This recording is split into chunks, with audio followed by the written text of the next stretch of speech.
Judicial commission ने justice retired सरदार तारिक मसूद और justice retired मसहर आलम को सुप्रीम कोर्ट में एडहॉक जज मुकर्रर करने की मंजूरी दे दी। चीफ जस्टिस काजी फैज़ ईसा की ज़ेर सदारत जुडिशल कमीशन के इजलास में 1 साल के लिए 2 नामों की मंजूरी दी गई।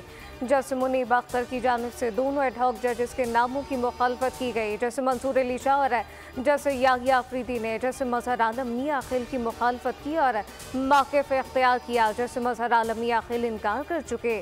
जस्टिस रिटायर्ड सरदार तारिक मसूद के नाम पर जस्टिस मुनीब अख्तर के अलावा कमीशन के तमाम अरकान ने इत्तफ़ाक़ राय किया।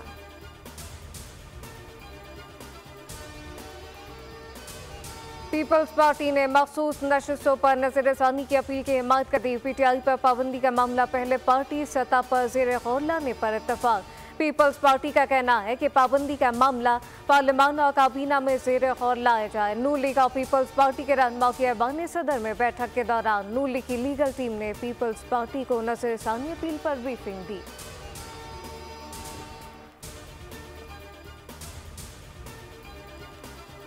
और कलअदम तरीके तालिबान पाकिस्तान के सरबराह नूर वली मसूद की खुफिया कॉल सामने आ गई। कॉल में नूर वली मसूद पाकिस्तान में दहशतगर्दाना कार्रवाइयों के लिए हिदायत दे रहा है।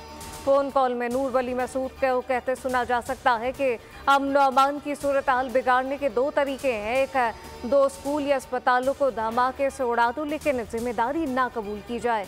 नूर वली मसूद का कहना है कि दूसरा तरीका ये है कि पुलिस और फौजियों के घरों को तबाह किया जाए। फ़ोन कॉल में नूर वली मसूद को कहते सुना जा सकता है कि किसी को इल्म ना हो कि ये सब कुछ हमने किया। अगर किसी ने पूछा तो अपने ज़िम्मे लेना, किसी भी तरह मुझे इस कार्रवाई का हिस्सा ना बनाया जाए।